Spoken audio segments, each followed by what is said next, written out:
True story.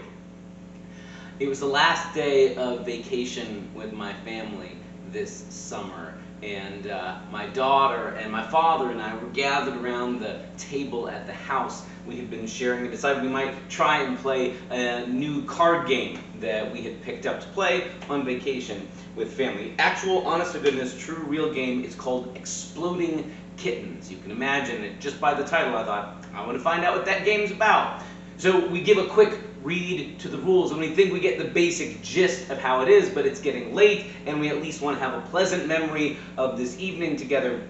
So we just start playing and thinking that everybody understands the object of the game, and it's taken a while. The directions say this is a fast-paced game. You can be finished in about 10 minutes, and everybody will have a great time. And we keep cycling through the deck of cards, wondering why won't this game end, and thinking, did we do something wrong? Why has this stopped being fun? And then one person goes, well, I'm trying to get as many cards as I can. And another person goes, I thought the object was to get rid of your cards. And it turns out we had been misreading one of the rules, and we were supposed to be giving away more cards than we were realizing.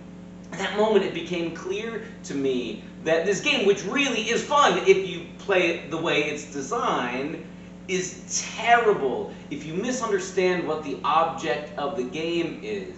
And when some of the people are bent on the goal is to get as many cards as possible, and other people are thinking, no, the goal is to get rid of your cards as quick as possible, and other people are just confused. How do I know how to play this game? It's new to me. That's rough. And it occurs to me, too, so much of this life and the joy and the clarity and the purpose we find in it, or the utter frustration and rottenness, has a lot to do with what we think the point of the game is, what the meaning or purpose of this life, of the universe itself is, and certainly our life as the people of God. And so often we just sort of assume the goal is more for me as much as possible, get more, put yourself up, gotta look like a winner, gotta look tough, gotta look important. And then Jesus comes on the scene and says, you've been playing it all wrong. Let me show you. The goal, in fact, is to lose it all. That's how you win, to give yourself away fully. In fact, that's what happens when Jesus gathers his disciples together and talks to them about what it really means that he's the one they've been waiting for, the one they call Messiah. Last Sunday, we heard this really important climactic turning point kind of moment where Jesus' disciple Peter blurts out, you're the Messiah, Jesus, you're the Son of the living God. And Jesus has this strange ambivalent response. On the one hand, going, this is something you didn't even figure out for yourself, Peter. God revealed this to you. So blessed are you, because you in this moment of clarity, you get it. And then the very next breath says, now don't tell anybody I'm the Messiah. Because, as we talked about last week, everybody in Jesus' world had heard the word Messiah, and most people already had a preconceived notion of what the word Messiah meant, and they assumed conquering king, military general, tyrant who takes over the world. In other words, somebody who plays Rome's game and becomes a new kind of empire builder. And Jesus, this coming Sunday, we're going to hear Jesus continues to describe to them, no. That's what you have always pictured, the goal of the Messiah. When God sends the deliverer, the chosen one, the anointed, you just assumed that's going to be one more king, military general, demagogue, somebody who makes it all about himself and amassing power and wealth and status and conquering and dominating. And instead, I have come as the one who lays my life down for everybody. And Simon Peter, the same guy who just like last sentence said, Jesus, you're the Messiah. No, goes, no, you can't ever go to a cross. You can't be killed by the empire. That doesn't look respectable. That doesn't look like what a winner does. Peter is hung up on the idea that if you really are the chosen, if you really are the winner, you've got to look like a winner. That triumph has to look like I'm in charge, I'm calling the shots, I've got the power, I've got the status.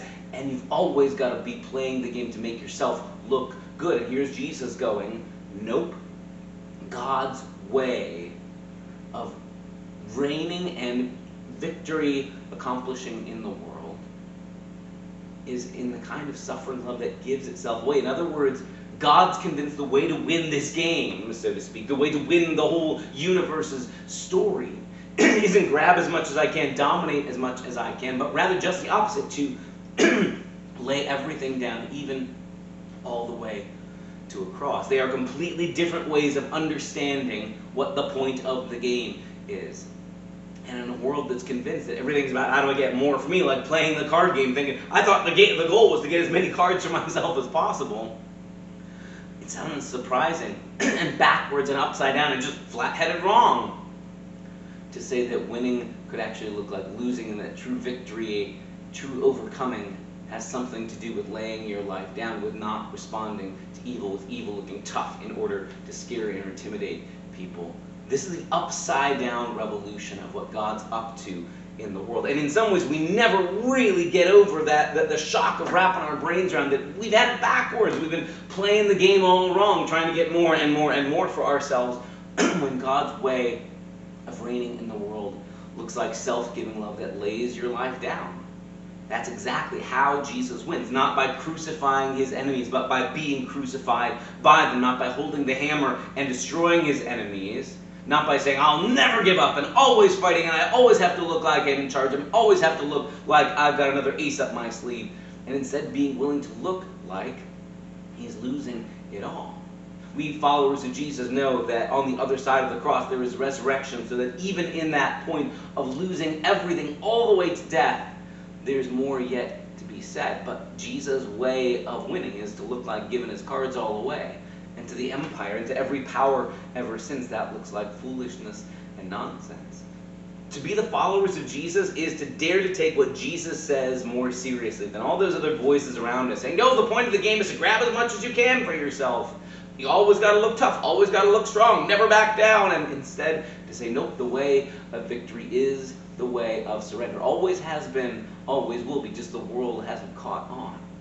And so we're also going to hear this Sunday this beautiful description from Paul's letter to the Romans about what it looks like to live that way of life. Because Paul's convinced it's not just Jesus is the exception to the rule. Jesus lays his life down, but we're still playing the game of grab as many cards as you can. But the followers of Jesus live in this kind of community where we bless in response to cursing, where we don't return evil for evil. When somebody's been mean and destructive to us, we don't answer more evil with evil, hatred with hatred, and violence with violence, and instead we seek good even for the people who don't like us. We extend hospitality to strangers and foreigners. We show kindness to people who haven't been good to us. We practice generosity, and we refuse to be overcome ourselves with rottenness, with greed, with hatred. It's a very different way of living in the world. It's like saying, every other voice that told me the goal was to get more for myself was wrong. I'm going to start playing the game differently. Something amazing happens when we decide to start playing the game differently and actually listen to what Jesus has to say, both about why he's come and how he accomplishes God's victory, giving his cards away instead of grabbing more, but also what happens when we dare to let that become our way of life. That's the conversation we're having this Sunday as we explore both the Gospel of Matthew and the letter to the Romans. Join us for the conversation. See you Sunday.